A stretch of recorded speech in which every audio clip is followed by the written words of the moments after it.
digne est ton nom, Seigneur.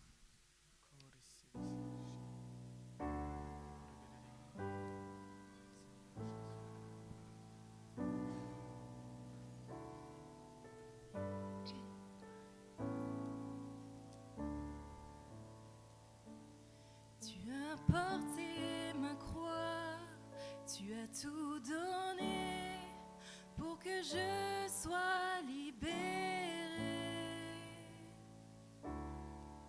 Maintenant ma vie est tienne et à jamais je chanterai ta beauté.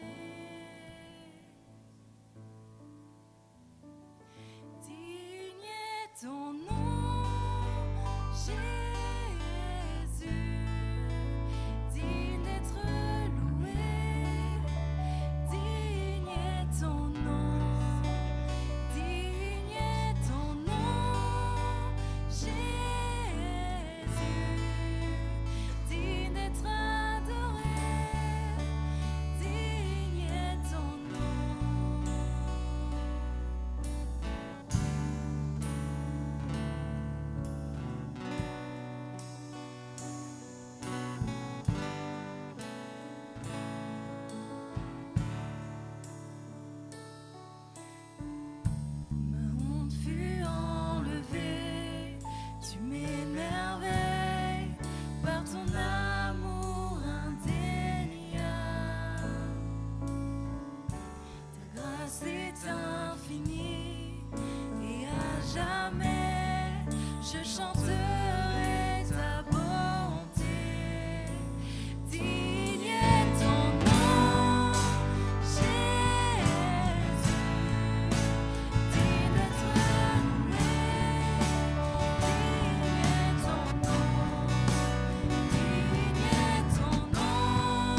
je ne suis rien. Mais quand tu façonnais la terre, j'étais déjà près de ton cœur. Tu m'aimais avant que je sois. Et pour moi tu as tout donné. Toi seul pouvais me libérer. C'est pourquoi je veux t'adorer. Toi seul est digne, toi seul est digne de recevoir louange et gloire pour l'éternité. Toi seul est digne. Toi seul est digne de recevoir louange et gloire Pour l'éternité, toi seul est digne. Toi seul est digne de recevoir louange et gloire Pour l'éternité, que les voix. Toi seul est digne. Toi seul est digne de recevoir louange et gloire. Pour l'éternité, toi seul est digne. Toi seul est digne de recevoir louange et gloire. Pour l'éternité, toi seul est digne. Toi seul est digne de recevoir louange et gloire. Pour l'éternité. Oui, toi seul est digne, Seigneur, alléluia. Seigneur Jésus, nous voulons t'adorer et te louer. Alléluia, Seigneur Jésus. Amen.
Faut me le dire s'il n'y a pas de micro. Bon, vous m'avez entendu, je recommence. Oh, ça va aller, là. Voilà, que Dieu soit béni. Allez, on va ouvrir la parole dans la lettre aux Romains, au chapitre 6. Alors, c'est la suite de ce qu'on a partagé la semaine dernière. Romains chapitre 6, verset 4. Il y avait donc ce verset, donc je le lis pour vous, vous pouvez le suivre. Nous avons donc été ensevelis avec lui par le baptême en sa mort, afin que, comme Christ est ressuscité des morts par la gloire du Père, de même, nous aussi, nous marchions en nouveauté de vie. Amen. Bon, on va laisser de côté les détails, je dirais, techniques, alors détails qui n'en sont pas, mais pour ce matin bien développer le thème « Marcher en nouveauté de vie ». Parce que c'est à cela que le Seigneur nous appelle. Alors la semaine dernière, on a dit que, évidemment, pour envisager marcher dans cette vie nouvelle, il faut entrer dans la vie nouvelle. Et ça, c'est l'œuvre de la nouvelle naissance, c'est l'œuvre de Dieu. Dieu nous a engendrés, nous dit l'Écriture, par la parole de vérité. Nous sommes nés de Dieu. Si quelqu'un n'est pas né de Dieu, eh bien, je reprendrai cette parole de Jésus adressée à Nicodème. Il faut que vous naissiez de nouveau. Personne ne peut entrer dans le royaume de Dieu s'il ne naît d'eau et d'esprit. Alors, je ne vais pas répéter ce qu'on a dit, mais on dit que vraiment c'était l'action de l'Esprit de Dieu dans les cœurs de nous introduire dans cette nouvelle dimension de vie. Ça, c'est Dieu qui le fait. Il le fait en réponse à notre foi, il le fait en réponse à notre attitude de repentir dès lors que bien, nous désirons, dès lors que nous choisissons de nous tourner vers lui. Bien, l'Écriture dit « Tournez-vous vers moi et vous serez sauvés ». Voilà, Jésus est le chemin, la vérité, la vie. Il a dit « Nul ne vient au Père que par moi ». Il faut que vous naissiez de nouveau. Ici, bien, l'Écriture nous appelle à marcher en nouveauté de vie. Et j'aimerais, frères et sœurs qui avaient vécu cette expérience de la nouvelle naissance, vous convaincre, enfin nous convaincre, que nous soyons convaincus, bien que, effectivement, en Jésus-Christ, Dieu nous a fait don d'une vie nouvelle. Si quelqu'un est en Christ, il est une nouvelle créature. Les choses anciennes sont passées, toutes choses sont devenues nouvelles. Le prérequis, je dirais, pour la vie chrétienne victorieuse, c'est la foi. À la croix, il s'est passé quelque chose d'extraordinaire, c'est que Jésus a pris sur lui, tous nos péchés. L'Écriture dit même il a été fait péché pour nous. Et dans cette œuvre de la croix, eh bien, il y a une réalité. Alors, je ne vais pas rentrer dans le détail de ce texte, mais si nous avions poursuivi la lecture, il nous est dit, de même, nous aussi, nous marchions en nouveauté de vie. En effet, si nous sommes devenus une même plante avec Jésus par la conformité à sa mort, nous le serons aussi par la conformité à sa résurrection, sachant que notre vieil homme a été crucifié avec lui, afin que le corps du péché fût détruit pour que nous ne soyons plus esclaves du péché. Ça veut dire qu'à la croix, eh bien, il y a ce qu'on appelle ce vieil homme qui a été crucifié, il est mort, et désormais il y a un homme nouveau en Jésus-Christ, par la conformité à sa résurrection, et cet homme-là, il marche dans une vie nouvelle. Il y a aussi bien toute cette symbolique dans le baptême que nous pratiquons. Alors, on voudrait entrer dans les conséquences pratiques de la nouvelle naissance. Et le but du message, c'est de nous amener à nous approprier les choses que Dieu nous a données par sa grâce. Et parmi les choses qu'il nous a données, eh bien, il y a la capacité à marcher en nouveauté de vie au moyen d'une vie nouvelle. Souvent, les gens essaient, par leurs propres efforts, d'être, j'allais dire, à peu près ce que Dieu veut. Et c'est vrai que bien, ça demande beaucoup d'efforts, parce qu'on l'a dit la semaine dernière, notre nature, c'est une nature pécheresse, et il faut bien l'avouer, c'est compliqué pour notre nature pécheresse bien, de se soumettre à ce que sont les attentes de Dieu. Mais Dieu nous a fait don d'une vie nouvelle. Et c'est animé de cette pensée que Paul écrit aux Éphésiens, Et ça, c'est important qu'on l'ait bien à l'esprit, parce que sinon, on va se dire, bien la Bible, elle a vraiment des exigences élevées au point, bien que ce qu'elle dit, que ce qui est écrit, que ce que Dieu attend de nous est hors de notre portée. Alors oui, c'est hors de la portée de l'homme naturel, pécheur.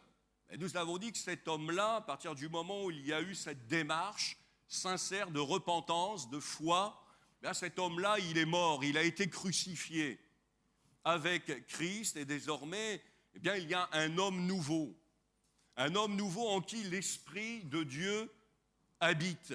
Et on va pouvoir retourner tout à l'heure vers ces textes-là, où déjà dans l'Ancien Testament, Dieu avait fait la promesse de mettre en nous un cœur nouveau, un esprit nouveau. Et c'est cet homme-là, et c'est à cet homme-là que Paul s'adresse, cet homme nouveau, lorsqu'il écrit dans Éphésiens chapitre 4, verset 17, et ça c'est vraiment important qu'on l'ait à l'esprit. Voici donc ce que je dis, ce que je déclare dans le Seigneur, c'est que vous ne devez plus marcher comme les païens,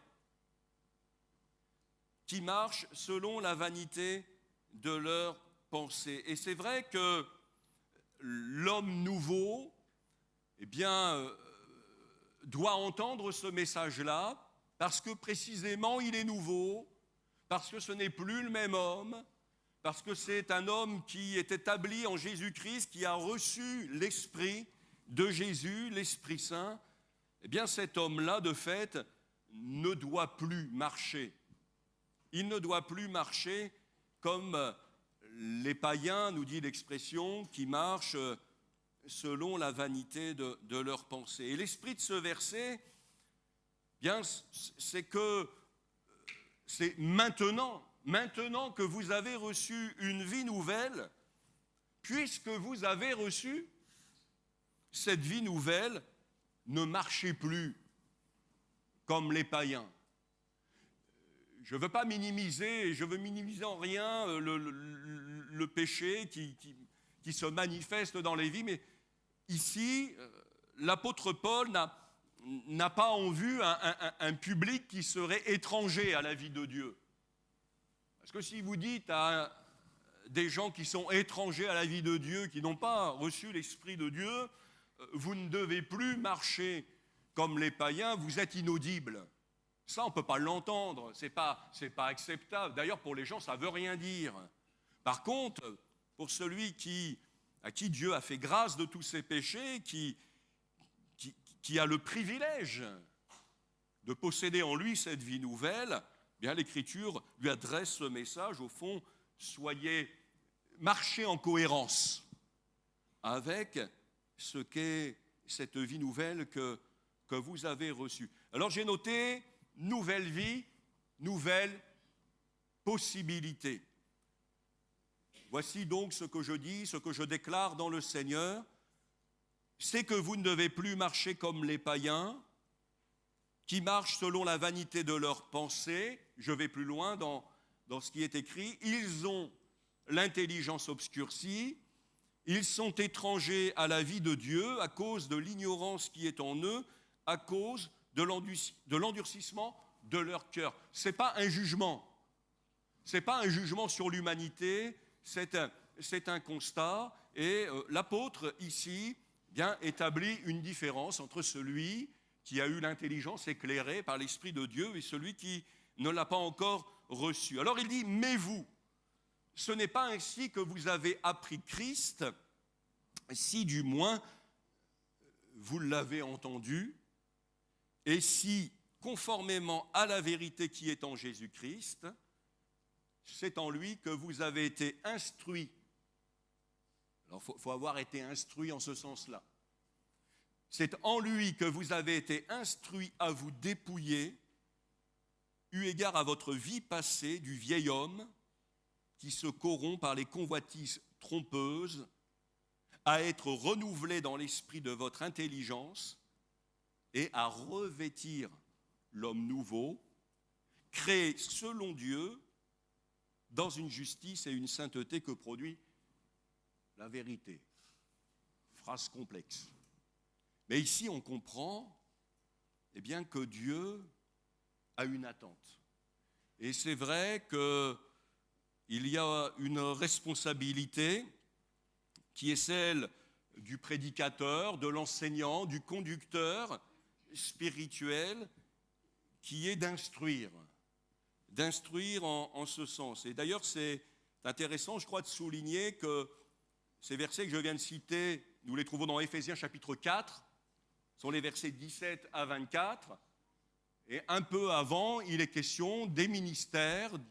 Le Seigneur a fait don des ministères à l'Église pour que bien, les croyants que nous sommes puissions être des gens établis dans la foi, des gens qui vont atteindre à un moment donné un degré de maturité spirituelle et dont l'Écriture nous dit qu'ils tendent à la perfection. Il ne faut pas qu'on ait des parfaits, mais on veut par la grâce de Dieu tendre à cette perfection parce que l'enseignement du Nouveau Testament, de la Nouvelle Alliance, on pourrait dire, en Jésus-Christ, eh bien, c'est de nous aider en ce sens-là. C'est de ne plus nous laisser sans force.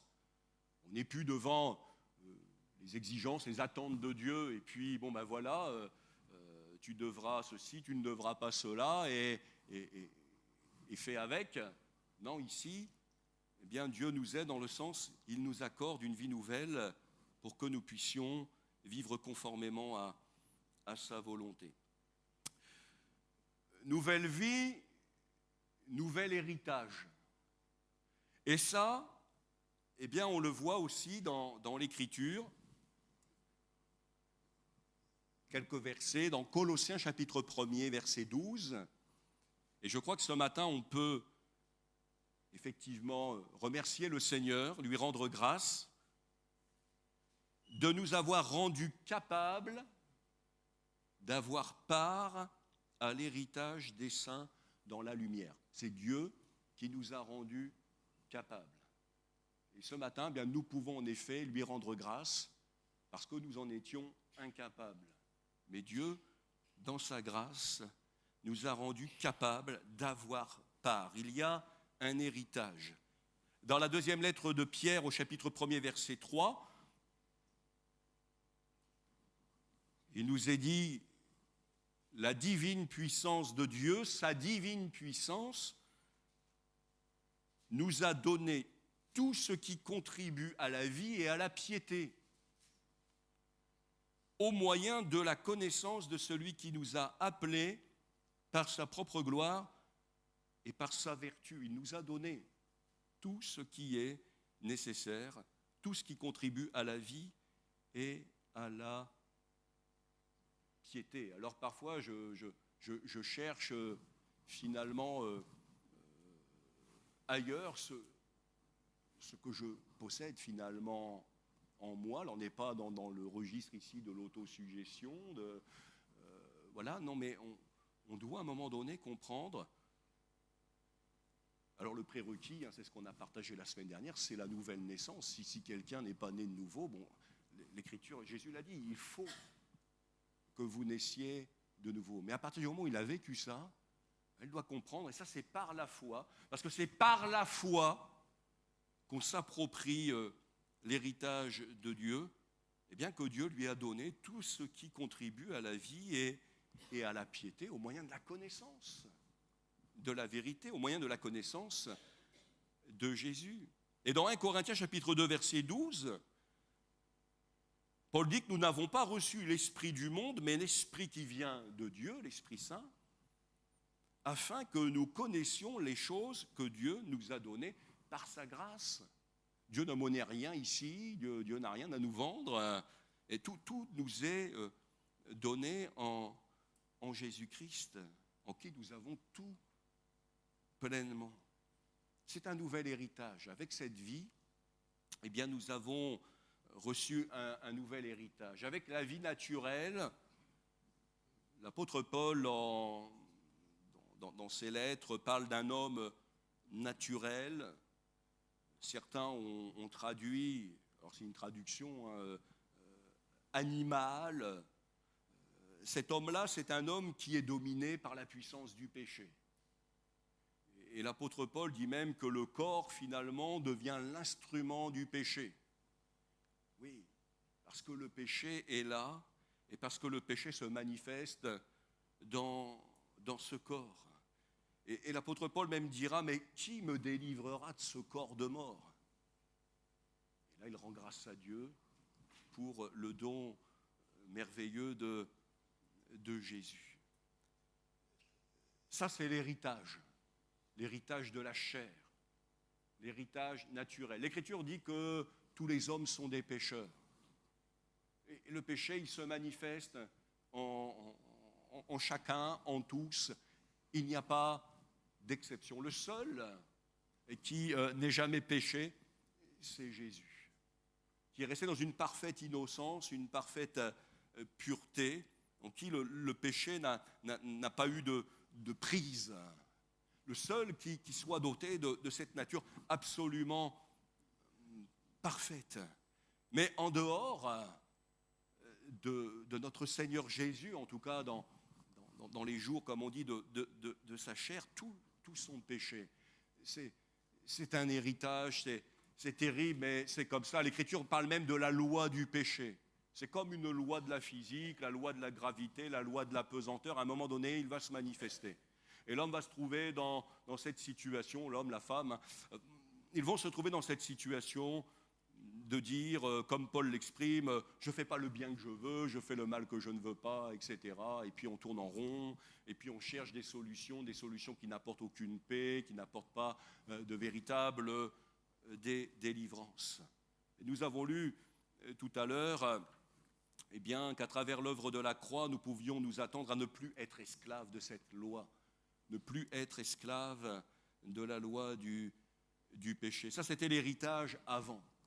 Maintenant, de la même manière qu'il y a eu un héritage naturel, il y a un héritage spirituel, et ça, c'est le don d'une vie nouvelle. Où l'Écriture dit, parce que cet héritage eh bien, ouvre devant nous de nouvelles perspectives, 1 Jean chapitre 3, verset 19, « Quiconque est né de Dieu ne pratique pas le péché, parce que la semence de Dieu demeure en lui.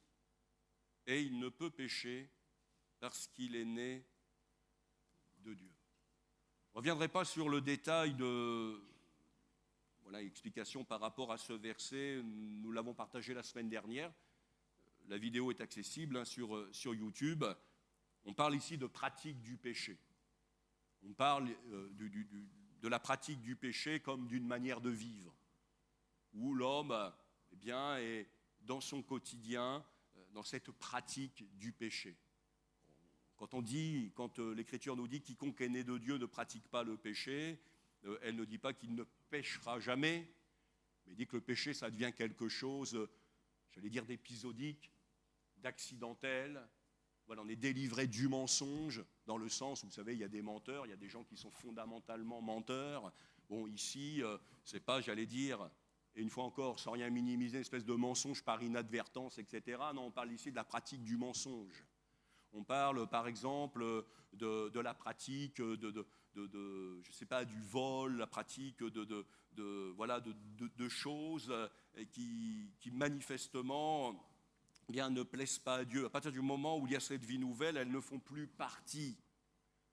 Ça appartient à la vie ancienne. En revanche, il y a une vie nouvelle, et cette vie, elle est la semence de Dieu dans notre cœur, mais c'est la vie de Jésus-Christ. Et l'apôtre Paul dira un moment, c'est aux Galates, là j'ai été crucifié avec Christ, et si je vis, ce n'est plus moi qui vis, c'est Christ qui vit en moi.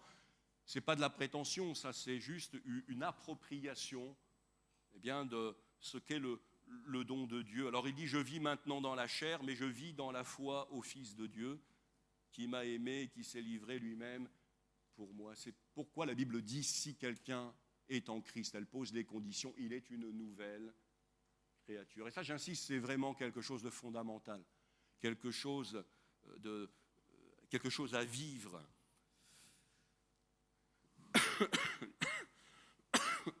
Pardon. La semence du péché produit la mort. La semence de Dieu produit la vie. L'Écriture nous interpelle, interpelle plusieurs en ce sens. On peut tous se laisser interpeller. Romains chapitre 6, versets 21 à 22, il y a ce questionnement, cette interpellation. Quels fruits portiez-vous alors? Ça, c'était avant. C'est le vieil homme. C'est avant la rencontre avec Jésus. C'est avant l'expérience de la nouvelle naissance. Il dit des fruits dont vous rougissez aujourd'hui. Quand on accompagne les gens pour le baptême, on leur dit que dans le témoignage, ils ne sont pas obligés de donner tout le détail de ce qui est, entre guillemets, honteux. Parce que c'est vrai que quand on a vécu la nouvelle naissance, on est content de parler de ce que le Seigneur a fait. On s'en réjouit et nous nous réjouissons avec ceux qui apportent ce témoignage-là.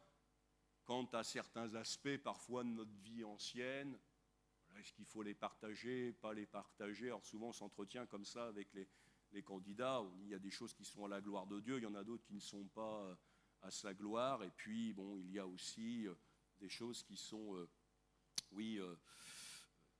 à travers, le fait d'exprimer ce qu'a été le secours de Dieu, une manière aussi de lui donner gloire. Mais il y a des choses, certains aspects de notre vie ancienne, c'est vrai que s'il fallait en parler, on serait bien gêné.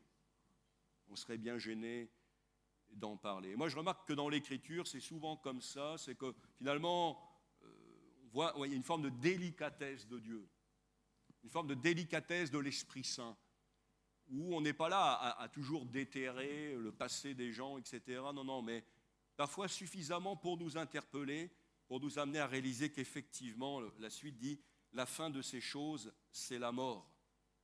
Mais maintenant, étant affranchis du péché et devenus esclaves de Dieu, vous avez pour fruit la sainteté et pour fin la vie éternelle. Nouveaux fruits, nouvelle perspective.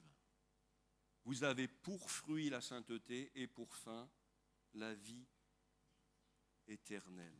Grâce soit rendue à Dieu par Jésus-Christ, notre Seigneur. Si le règne du péché dans le corps, c'est la mort, le règne de l'Esprit de vie, l'Esprit Saint, c'est la vie. Dans 1 Corinthiens chapitre 6, verset 19, Paul encore interpelle les croyants de l'église de Corinthe. Ne savez-vous pas que votre corps est le temple du Saint-Esprit qui est en vous? Ici, la question du corps. Le corps est le temple du Saint-Esprit. De la même manière qu'autrefois, le péché se servait de notre corps pour commettre toutes sortes d'actions coupables. Aujourd'hui, l'Esprit Saint qui habite en nous pour nous amener à porter des fruits dignes de Dieu, à marcher d'une manière digne de lui. Ce n'est plus la chair, ce n'est plus le péché qui guide ma vie, mais c'est l'Esprit de Dieu. Et l'Écriture nous dit, marchez selon l'Esprit, c'est vous conduire par lui, et vous n'accomplirez pas les désirs de votre chair. Nouvelle vie, nouvelle possibilité, nouveaux fruits, nouvelle perspective. Ces fruits-là, ils émanent d'une nouvelle nature, d'une vie libérée de la puissance du péché, d'une vie qui a pour fruit la sainteté. On va reprendre le texte cité la semaine dernière de Ézéchiel chapitre 36. Alors c'est vrai qu'ici Dieu a en vue le peuple d'Israël, mais il dit que quant au principe, quant à ce que Dieu veut faire, ce qu'il propose ici, il nous le propose à nous également. Je répandrai sur vous une eau pure et vous serez purifiés. Dieu dit, je vous purifierai de toutes vos souillures et de toutes vos idoles. je vous donnerai un cœur nouveau, je mettrai en vous un esprit nouveau, j'ôterai de votre corps, je regarde, on est bien la même chose, le cœur de pierre et je vous donnerai un cœur de chair. Je mettrai mon esprit en vous et je ferai en sorte que vous suiviez mes ordonnances et que vous observiez et pratiquiez mes lois. Dieu fait des promesses. J'aimerais terminer avec une promesse de Dieu dont on n'a peut-être pas toujours compris qu'elle était une promesse. Et ça, c'est surprenant, ce que peut-être notre lecture, parfois, des Écritures. Il y a des versets comme ça dans la Bible, quand on les prend dans le contexte de l'Ancien Testament, ils apparaissent évidemment, ça saute aux yeux comme des attentes de Dieu, sont comme des exigences. Et puis après, on tombe presque sous le coup d'une malédiction parce qu'on se dit, mais ça, je n'y arriverai pas, c'est hors de ma portée. Et on a raison de penser comme ça, parce qu'effectivement, sous cette alliance-là, ça reste en dehors de notre portée. Mais on sait que déjà, au moment où la première alliance est établie, Dieu a en vue la nouvelle. Et Jésus est déjà là. C'est sous-jacent dans l'Écriture. Il est déjà annoncé prophétiquement. Et l'Écriture, d'ailleurs, elle-même rend témoignage à cela, dit que bien, tout ça, c'était l'ombre des choses à venir. La réalité, elle est en Christ. Et la victoire est en Christ. Alors, je voudrais terminer, oui, avec cette promesse. Le groupe de louanges pourra s'approcher.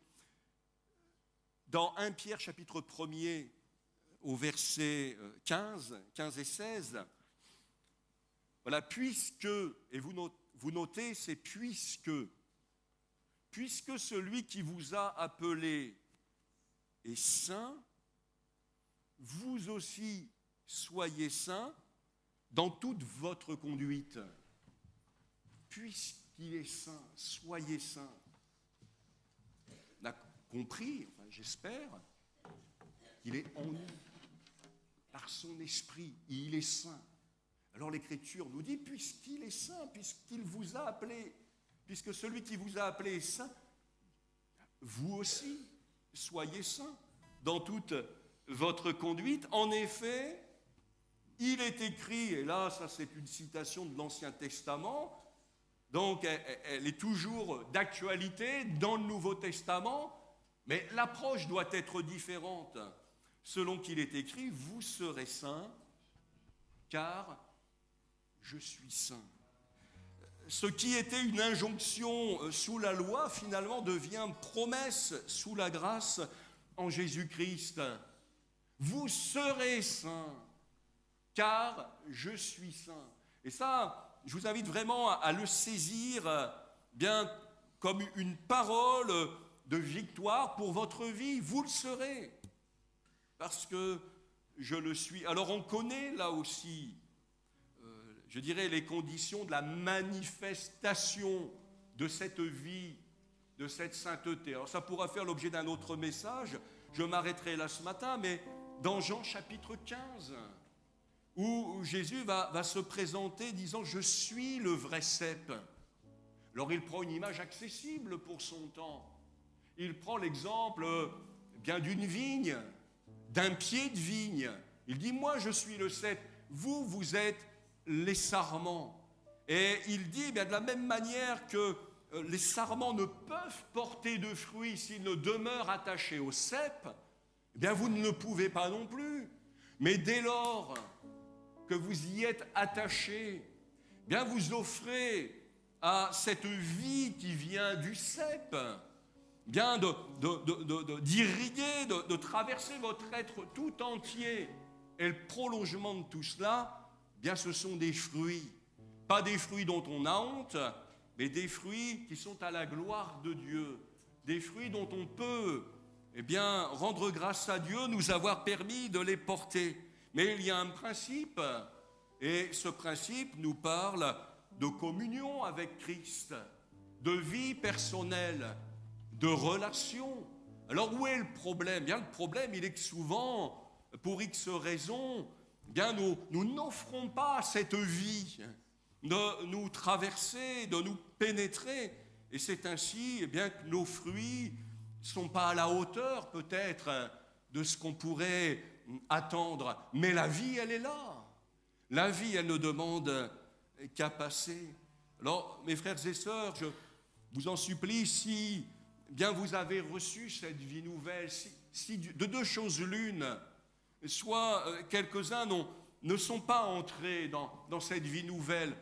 Oui, il y a cette parole, il faut que vous naissiez de nouveau. Ça, c'est vraiment quelque chose de nécessaire. Mais si quelqu'un a reçu cette vie, qu'il l'entretienne. Parce que ça, c'est sa responsabilité, de vivre là, dans l'intimité de Jésus, dans la communion du cèpe, pour que cette vie jaillissant, Jésus a vraiment des ambitions pour nous. Il dit, vous allez porter du fruit, vous allez porter encore plus de fruits. Et c'est en portant beaucoup de fruits que le Père sera glorifié. On prie le Seigneur, s'il vous plaît. Merci Seigneur pour ces instants. Je te prie de bénir abondamment mes frères et sœurs, les amis qui sont là. Seigneur, les membres de l'Église, les gens de passage. Seigneur, nous sommes en ta présence ce matin et nous voulons entendre, Seigneur, ce que tu as à nous dire. Seigneur, je prie que le Saint-Esprit agisse au fond des cœurs ce matin et nous permette de remporter peut-être ces victoires après lesquelles nous soupirons et dont nous n'avions peut-être pas compris que pour les obtenir, nous avions moins à nous démener, Seigneur, dans notre chair qu'à vivre, Seigneur, cette douce communion avec toi. Et Seigneur, nous prions pour que cette intimité puisse, jour après jour, produire son fruit dans nos vies, afin que par les fruits portés, ton nom soit glorifié. Merci Seigneur d'agir et de poursuivre la bonne œuvre que tu as commencée en chacun. Père, dans le nom de Jésus. Amen. Amen.